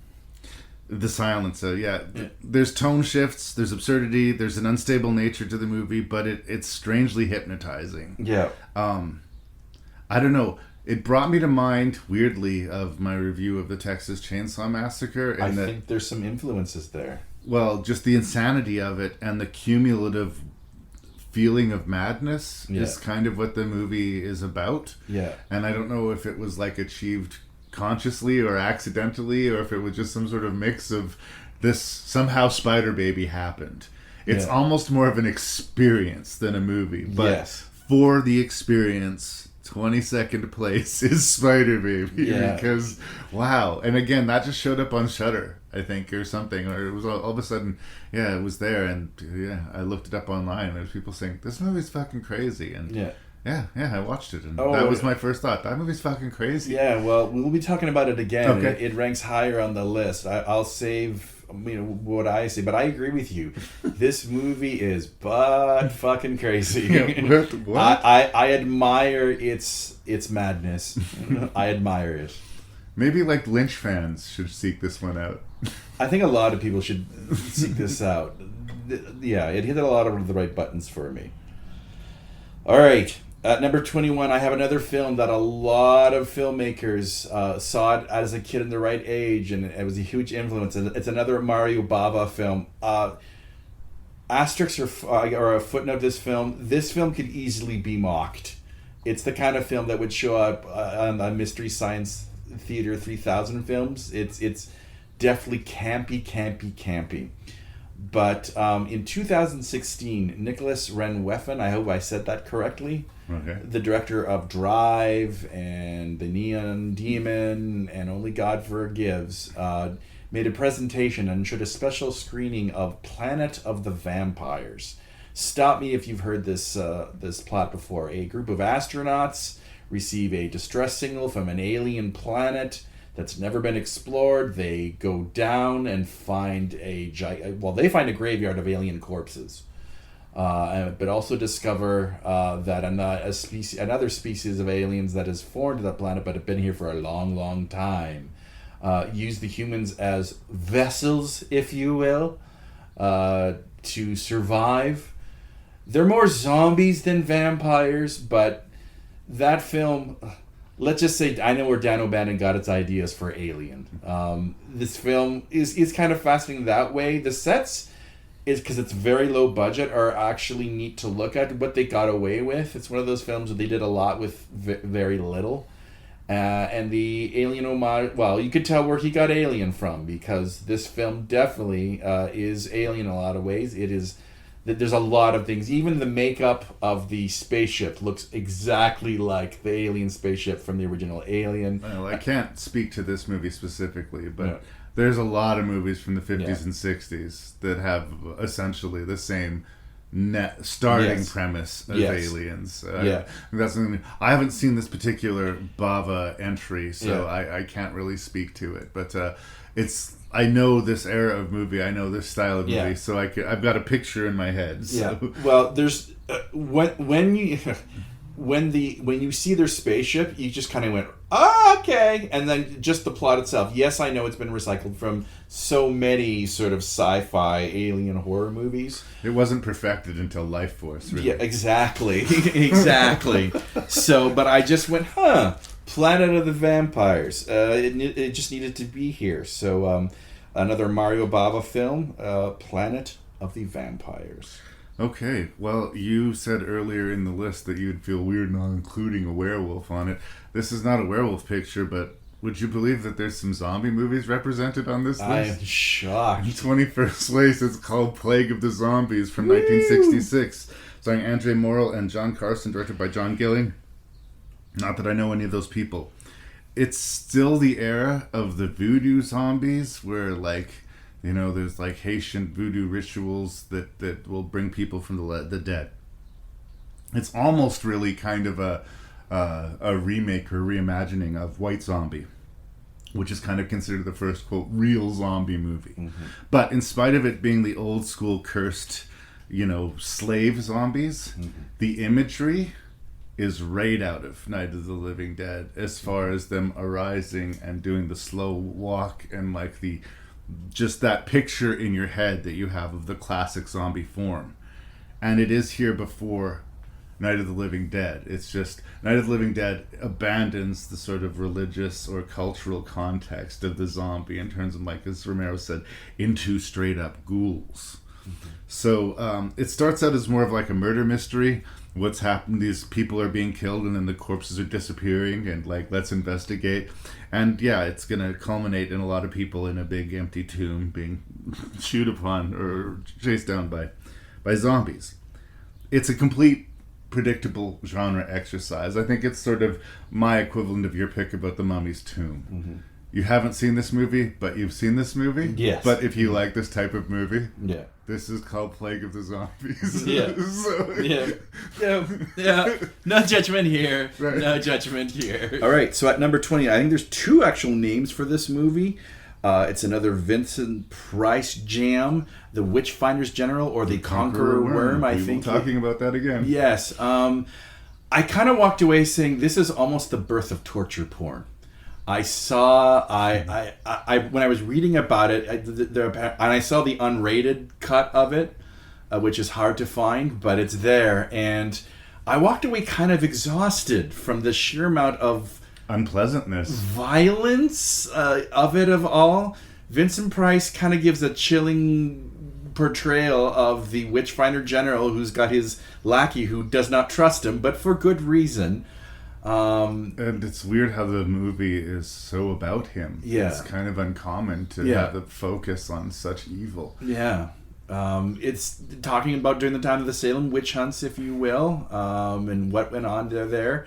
The torture scenes, the whippings, the everything about it, it just felt like it went on and on. Apparently it caused quite the scandal when it was released, just because of the sheer amount of whipping or violence or torture, if you will. And I get it. I kind of thought this is almost the beginning of the torture porn genre. I feel like you pulled that thought right out of my head, because this movie will be on the list again. Okay. And I thought the exact same thing. This is like a pre-generator of the torture porn. Yeah. In a weird way, it's weird that there isn't like a whole subset of witch torture movies. Not that I want them. I think there might be, but it's not trash torture. It's historical. Yes. Yeah. No. Yeah. Okay. Well, we'll talk about that again too. In 20th place, here's Hammer. I told you Hammer was going to be represented again. Yeah. This is from 1965. It stars Betty Davis and Wendy Craig. It's the last black and white Hammer movie. Fun fact for trivia fans. And it has similar themes to No Sweets, as far as, there's abuse being threatened to children. Mm-hmm. But this one sort of plays with, like, what's going on, who's responsible. There's red herrings, who did it, who's crazy, who's not crazy, or who is or is not responsible. And it's one of the many kind of echoes of Psycho. Mm. After Psycho hit in 1960, there was like a lot of these where the central character is flawed, but can we trust them? And there's going to be a reveal. So is the little kid, Joey, who we hear is responsible for a death, the real problem here? Or is it the nanny? We suspect the nanny because she's got Betty Davis eyes. Nice. I will not sing. I already sang once during this podcast, Larry.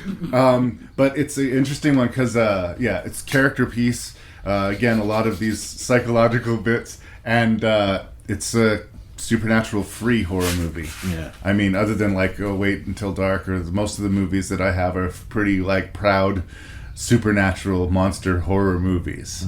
Mm-hmm. This is psychological. So if that's your jam, it's kind of a different flavor from Hammer. Mm-hmm. I'm kind of used to Hammer being bright and red and a lot of low corset dresses. Yeah. And like, you know, this was different. So it stood out a little bit for me. The Nanny. Okay. Oh, at number 19, this is a film that could easily not be a horror film, but the level of paranoia in this movie made me just, once again, like my hands, like my finger was starting to curl. It's John Frankenheimer's Seconds. Rock Hudson is bored in his marriage and hears about this sort of secret company that he can get essentially a new life. A life that is full of wealth and hedonism and whatnot. And at first it's great, but then, well... It's empty. Then it's empty. La dolce vita, I think, said it best in that sort of regard. And he lives to regret that decision, but the company... You cannot unmake that decision. Yes. So I give you Seconds. I think it's probably my favorite Rock Hudson movie. I can't think of another one. I thought he's really good in it. And The Game owes a lot to this movie. Well, it's going to come up again. I mentioned The Twilight Zone in the beginning. Yeah. This feels like a Twilight Zone episode in movie-length form that absolutely works as a movie. Yeah. And again, not to get too meta, but Rock Hudson was a gay man. Yeah. Living in a Hollywood that wasn't super accepting of gay men. He was always playing romantic leads. Yeah. So the idea of him playing somebody who wanted to reinvent himself and live a second other life, there's some layers here, even on top of the layers that are in the movie. I think Seconds is fascinating. It is on the list. Again, it's one of those weird things, like, is it sci-fi? Is it horror? It's Twilight Zone-y. It is. The whole I'm trying to wrap my head around the theme of, fulfill all your desires. That's because there is that kind of theme, but I don't know. I don't know. I'm still wrapping my head around it. That's why it's as higher as it. And it's like still very, very modern today. Like it doesn't lose much watching it today. No. I think it's a classic for a reason. It will be brought up again. Speaking of things that we've talked about already, my 19th position is The Village of the Damned from 1960, starring George Sanders, Barbara Shelley, and Michael Gwynne, and directed by Wolf Rilla. Yes, you mentioned it's based off the novel The Midwich Cuckoos. And the cuckoo is, of course, the bird that will knock the eggs out of the mother's nest, lay its own egg, and then make another bird raise its own children. And this is sort of what the setup for the movie is. The great, great first act where everybody in this town simultaneously just drops asleep. And there seems to be an invisible barrier, and the military, anybody gets too close and passes this invisible barrier, it just collapses. And like how would the world deal with such a thing? And is the barrier bigger? And like it turns out this is affecting a few other communities too, and it just happened. And then it stops happening. Phew, we're good. But then every of-age female in that town is suddenly pregnant. Which at first caused a lot of finger pointing and accusations and about people's honor and everything. And the first and second act of this movie, I would say it kind of amazing. I feel let down by the third act of this movie. And I don't know if it's, again, I haven't read the novel, but there's such great concept and great energy going into the build that I feel like maybe because of when it was made, or because, they couldn't get to the implicit violence of the children because it was just the age they weren't ready to do it. And yet, and again, I hate to keep repeating you, John Carpenter, one of the great horror filmmakers, made a remake of this, and it is not good. Like, I love John Carpenter. This is not me like trying to talk shit about John Carpenter, but that would rank low for me on his movies. So, what is it about this movie that seems I was going to ask that question yourself. How is this original far more terrifying than Carpenter's remake? Because he did drop the ball. He made in 1 year 2 movies. In the Mouth of Madness and Village of the Damned. I would argue that maybe he was too rushed with this, but I don't know. Like, and again, I'd be totally happy to hear to see another whack at it. There is a sequel, Children of the Damned, which is significantly less interesting, but not uninteresting. So yeah, I know we already talked about it, and I'm sorry if I repeated you, but yes, 19 is Village of the Damned. So at number 18, and we will be talking about this movie at length, is The Innocents. I'll save a lot of the talk for when we do review the movie, but it was chilling enough, and there was a lot going on and it's that old-fashioned haunted house movies. The house is very much a character in this movie. I love the sets. There's a lot going on with this movie. There's a lot. The kids are amazing. yeah, like I said, I don't want to talk about any more about this because we've gone a great to be length. continued. Yeah. It's obviously going to be on my list too. It Yeah. was one of the movies that I chose to review, so I'm not going to fight you on Yeah. it. We're going to go to 18th place, and here we go with Larry being an arty-farty film nerd thing. One of the blind alleys that I have that, like, I know by reputation, but not by actually sitting down and doing my due diligence and homework, is this director, Ingmar Bergman. Hey! And I know the movie that I'm supposed to have on this list is Hour of the Wolf. Yeah. But it's not. The one that I have on the list is Persona. Huh. But I'll give an honorable mention to Hour of the Wolf. But I think actually, in a weird way, this is closer to being a horror movie to me than Okay. Hour of the Wolf. Yeah, which is, yeah. actually kind of a conversation piece more than anything. Not that there's anything wrong with that. I'm not Yeah. meaning to be dismissive. But this is from 1966, stars Bibi Andersson, Liv Ullmann, because I guess that was his muse was Liv Ullmann. We will talk about Liv Ullmann and Bergman later. Foreign arty, you know. I think each viewer that watches it is going to decide for themselves what it means, but it's about a nurse who's caring for this mute actress, and they first find their personalities clashing, and then they find their personalities kind of melding, and then one sort of becomes the other, and then both kind of become something new, and it's fairly, frankly, descriptively sexual. Like, they talk about giving blowjobs and they talk about like sex acts, but they don't. It's not implicitly shown that way. Yeah. I didn't know what to make of it, but it actually affected me. Like, Okay. I walked away from thinking about it. Like, images were showing up when I was trying to sleep. So I have compliments to make, even if I'm kind of mystified by it. I am entertained to it. If this was like a David Lynch movie, I might be railing about what does it mean? Does it mean anything? Is it just, you know, it's black and white, it's subtitled, it's experimental cutting, and it's arty-farty. But there's something there. So that's where it is. 18, Persona. We'll give an honorable mention to Hour of the Wolf. And I'm curious about Ingmar Bergman, but I'm not necessarily foaming at the mouth. Those were the two that I watched, was The Hour of the Wolf and Persona. So, Well, we will be talking about Hour of the Wolf later. all right. Okay, at number 17, I have another Mario Bava film. One of his, most people will say this film, if there's a handful of films that you have to watch out of his whole collection, this is one of them, Black Sunday. This story actually has been done again with a film that you recommended and is also on this list. But basically, a vengeful witch and her fiendish servant return from the grave and begin a bloody campaign to possess the body of the witch's beautiful look-alike descendant, with only the girl's brother and a handsome doctor standing in her way. The visuals of the witch and what is done to her is terrifying. I don't know. There was something about this movie that just, it stuck with me as well. It's beautifully shot in black and white. If you have not seen it, I highly recommend Black Sunday by the great director Mario Bava. Again, I have not seen that one, so I will not comment on it. But there's a weird synchronicity too, speaking of witches, because number 17 for me is V, or Vi, or however these, capital V, capital I, capital Y. Yeah. 1967, starring Leonid Kirvilov and Natalia Varley. Yeah. Directed by Konstantin Erthoff and Gregory Kropichayov. Thank you very much. I probably wasn't close at all, but I tried. Respect me for that.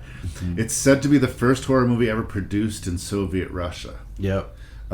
In Soviet Russia, movie produces you. Sorry. Yes. Man is forced to sit for a 3-night vigil in the tomb of a witch. Yeah. And it's a nightmare. Much like Black Sunday. Yeah, exactly. That's what I say. There's a weird synchronicity here. And he wants to get out of it, and he keeps on trying to leave, and he keeps on being thrown back and put into this tomb, and it's very nightmarish. We're going to do a full-length review of it, so like we can sort of get into that when we actually do it, but it's one of these things that it's from 1967. I'd never heard of it. I watched it recently, and sort of like Persona, there were images that just stayed. Yep. That movie's all over the place, but yes. Yes. So to be continued, we will be reviewing that. Well, it's also on my list, and we will be talking at length. В фильме «Ви» Наталья Варлей и Леонид Куравлев. Ведьма! Жить Богу ведьма!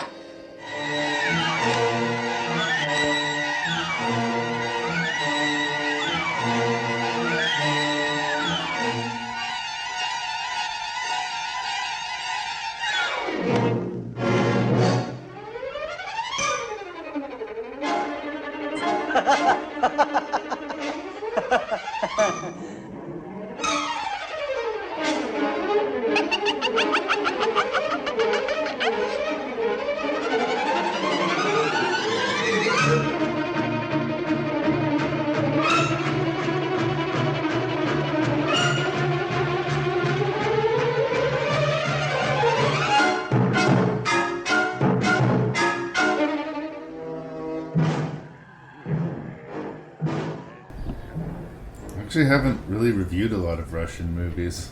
I haven't even seen Sputnik yet, or is it? Oh yeah, Sputnik. Yeah, actually, I heard it's good. pretty decent.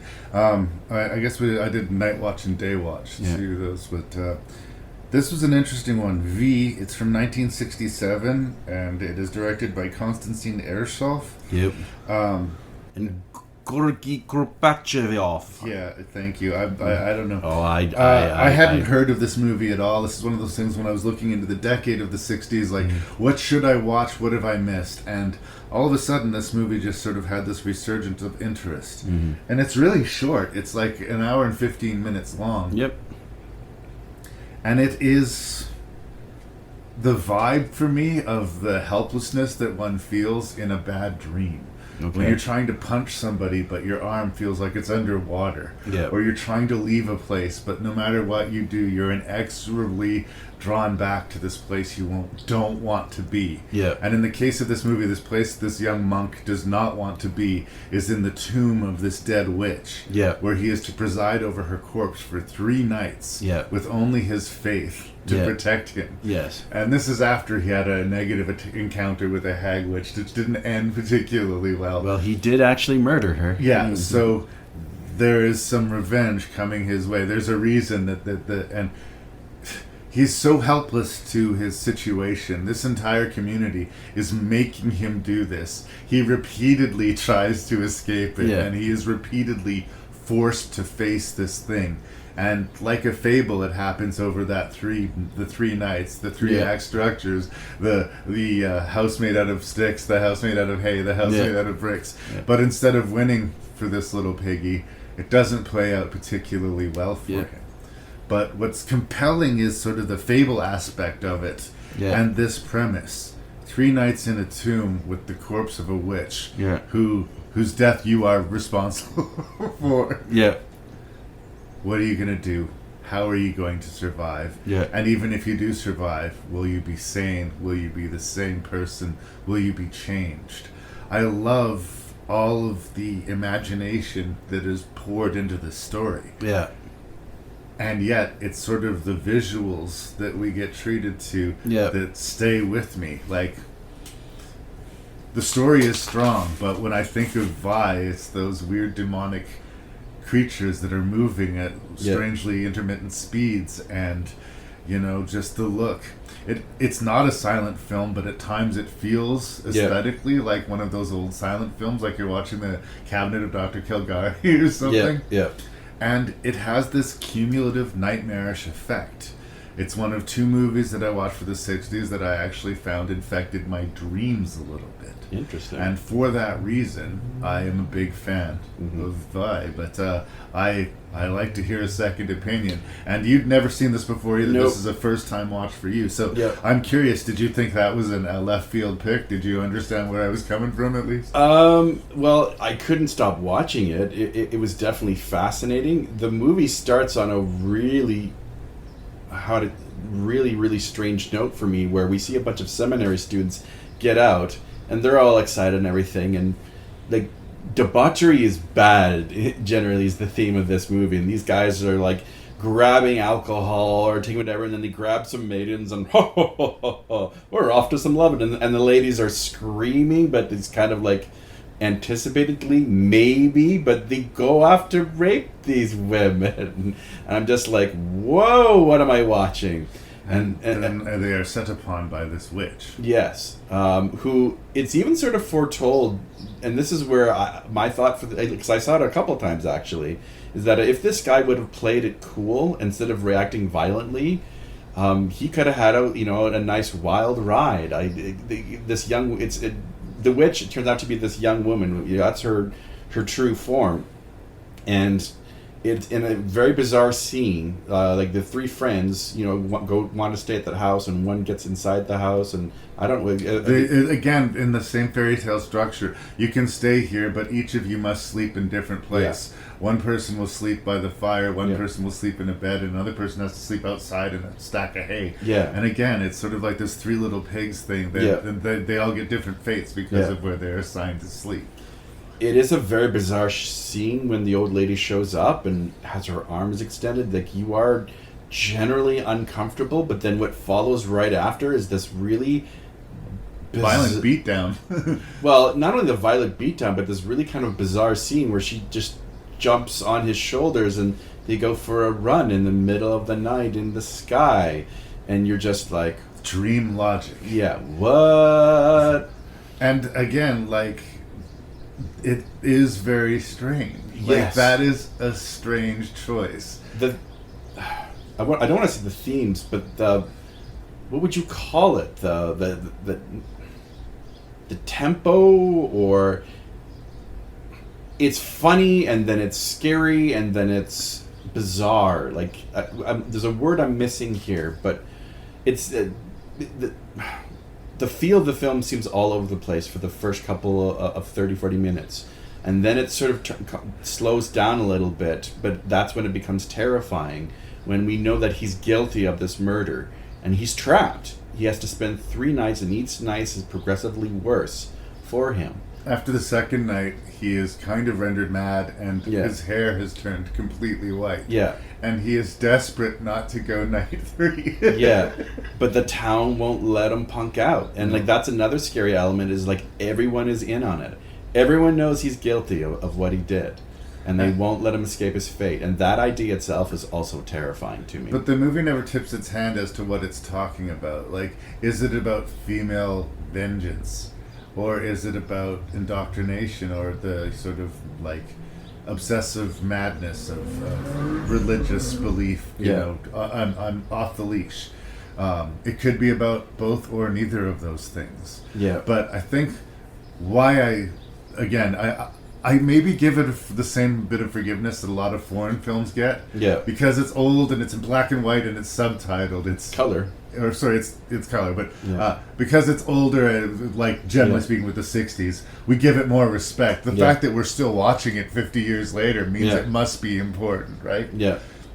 It's less that the A and B, C, or these choices make sense, but that they do express that dream logic to me, that thing that I've experienced when I'm having a dream or a nightmare, where it doesn't make sense, but I just have to accept it in the context of the dream. Yeah. And while I'm having the dream, I do accept it even though it doesn't make sense. The mood, that was the word I was looking for. The mood kind of goes all over the place in the first little bit, but I didn't mind it. Right. It kept me very interested as to what is to come next. I do also like a lot of the visual trickery that the film does pull it off. I mean, it's old school. There's a lot of forced perspective shots, but there's a shot where there's like 3 doors that our hero all of a sudden does, and I'm kind of like, that's interesting how they did that shot. And we spend all the time in that same room, but the room seems to change subtly. Yeah, there's a very Alice in Wonderland kind of vibe to it. I definitely understand the sort of cult appeal by the third night, though. What the third night provides, with all these actors who are dressed up in some kind of body painter makeup, or arms coming out of the wall, which we have seen before, but maybe they stole from Vi. Who knows? Right. A lot of the old theatrical tricks when the witch really starts going towards the end, and all these sort of supernatural things, is sort of impressive to watch. And for my money, that alone is a reason to watch Vi or V. And he's not saved by his faith. No. Which is sort of the ending I was expecting, because it was all being forced on him. Yeah. He's being forced to have this confrontation. In the end, I thought that there would be either some sort of consolation or forgiveness. Yeah. And then No. because he honored her by doing the ritual and staying there for the 3 nights, he would be, if not forgiven, at least let off the hook. But nope. He is dead. I kind of figured he was dead just because he was responsible for the beating. I mean, he did it out of fear. Yeah. It was self-defense. Yeah. And again, you say that the young lady was the true form of the hag, or was the hag the true form of the I think it was the lady was the true form of the hag. Right. They even did a sort of foretold that like this isn't the first time she's done something like this, and that she was married before. So that's why I kind of thought if he would have not been so afraid of a different faith and religion, I hate to say this, he might have had a booty call. Now, you could argue that then she would never let him never really leave, but he would have been alive and perhaps happy. I mean, I'm sure it would have been cool to marry a witch. And again, like, how tolerant is he if, like, these are supposedly monks at a seminary school, and the first thing they want to do is get rowdy and take advantage of people. Like, but this film made me go down a lot of rabbit holes. And it stayed with me. Like, I remember when I first watched it, and like I said, it's really short. Like, I was like, huh. Yeah. But it kept on, images would go in my head. The witch perching over him, or just some of the weird crawling that it looks like somehow the camera's being cranked at a different speed at times, the way they're moving across the room. Yeah. It stuck with me in a way that it earned its place on the list. No, I understand. It also had the benefit of being new, because it was a discovery for this list. But I don't know. I think it's worth a look, absolutely. It's a good old-fashioned witch story in a lot of ways.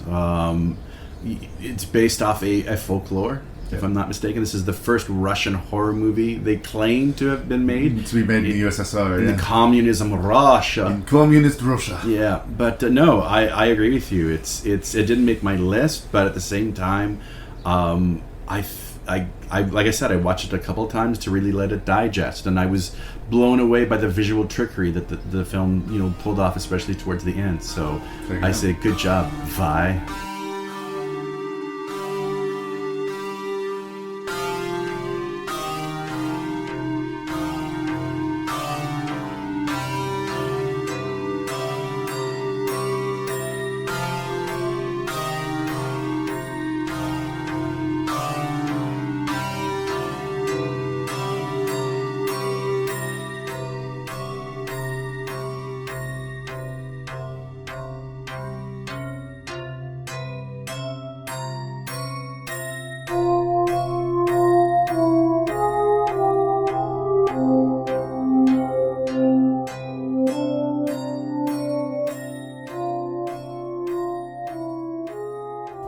Number 16? Once again, we love the Baba. This is another film that deeply influenced a lot of filmmakers like Stanley Kubrick, especially when he was doing The Shining.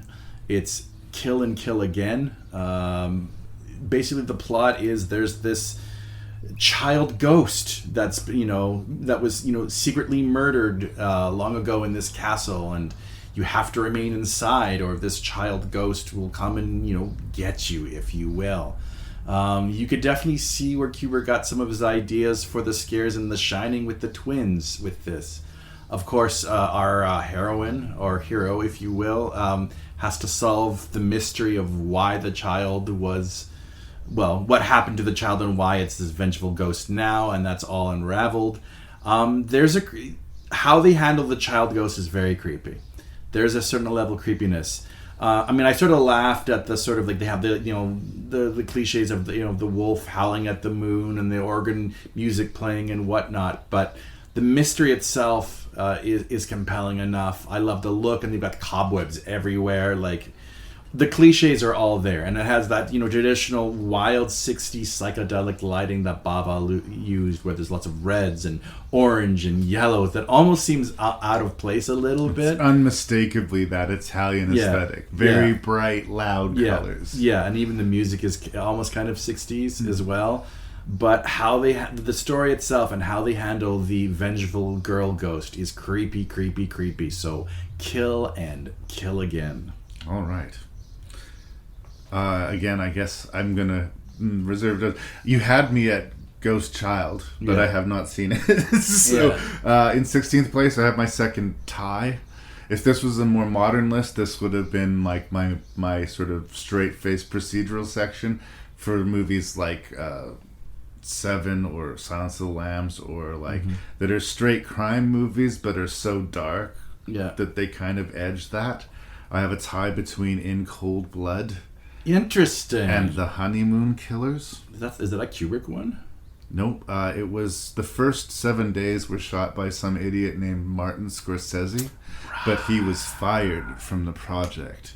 There's a lot of interesting film trivia around The Honeymoon Killers, but it actually is interesting over and above that. Of course, In Cold Blood, based off of Truman Capote, who basically invented the true crime novel, popularized, let's say, the true crime novel with it, and his sort of approach of trying to understand this man who is responsible for an evil crime. And the movie doesn't show us a lot of the implicit violence, but we get the details of the crime in graphic detail. Also, shout out to Scott Wilson. Scott Wilson is one of the main characters in this movie, and like I felt like I'd seen him my whole life, but I discovered him as Herschel in The Walking Dead, and this fucking dude was in everything. He's in The Host. Yeah. He's in The Exorcist 3. Yeah. He's in like he was a Behind the Mask. Workman character. It seems like ever since I noticed him, I realized, you're in everything. And sure enough, here he is, young and strong in Cold Blood. I think that one's a fairly famous movie. I don't think I need to have to say too much to defend it. The Honeymoon Killers is interesting on a lot of levels, in that the main character she's considered, they call her obese. Yeah. She's got a little bit of fat on her body, but she's by no means obese. But compared to your classic form leading lady, she's a bigger person. And she starts out in this relationship where this guy is just taking advantage of her and trying to bilk money out of her. But she becomes obsessed with him, and he likes how much she will do whatever he says. And it's one of these cases where the two worst people met each other. Yeah. And this is not a romantic, Bonnie and Clyde, they'll argue, is not particularly romanticized '60s movie, but like they do increasingly terrible things. And because we establish with them on some level, we're not cheering for them, but we're with them as we watch these violent acts play out. Yeah. And it was pretty subversive, I think, at the time. Obviously, I think Bonnie and Clyde was the movie that pushed it into the mainstream. Yeah. But The Honeymoon Killers was one of the first movies that was like, no, crimes are terrifying. They're not just for noir entertainment purposes. Real people have real terrible things happen to them. And the people who do those things are very broken. Yeah. They're not romantic. They're not cool. Yeah. And not a lot of movies were saying that, and that one did. So I'm sorry that was a lot, but yeah, in 16, I guess my crime tie, In Cold Blood, Honeymoon Killers from 67 and 69 respectively. Although I guess the Honeymoon Killers, because it was so controversial, didn't get released until the 70s in some areas. So some people might take issue with it being on the list, but it was completed in 1969. So I sort of like Henry Portrait of a Serial Killer was finished in 87, but wasn't widely released until 91 or whatever. I hear you. Here, just take a stop.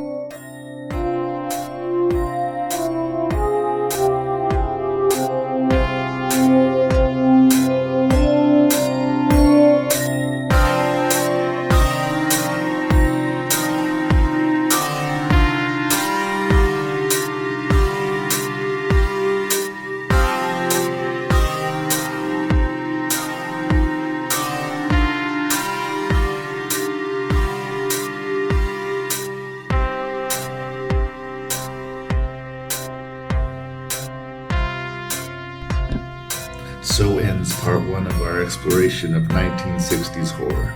I do hope you hang in there and listen to the next episode coming up in 2 weeks, and we'll get down to the top 15 horrors of the 1960s. You can send your feedback to ranknreview@gmail.com. That's RANKNREVIEW @gmail.com. You can check out the website at Ranknreview.ca, and you'd be doing me a favor if you mentioned to that other movie fan in your life that you enjoy this podcast called Rank and Review. We got more in store coming up. We're going to do an Oscar-themed episode. We've got another Marvel episode hopefully coming soon. And I owe you guys another Star Wars episode, so keep your ears to the podcast. And as always, this is your host and random Canadian Larry Parsons saying thank you so much for being there.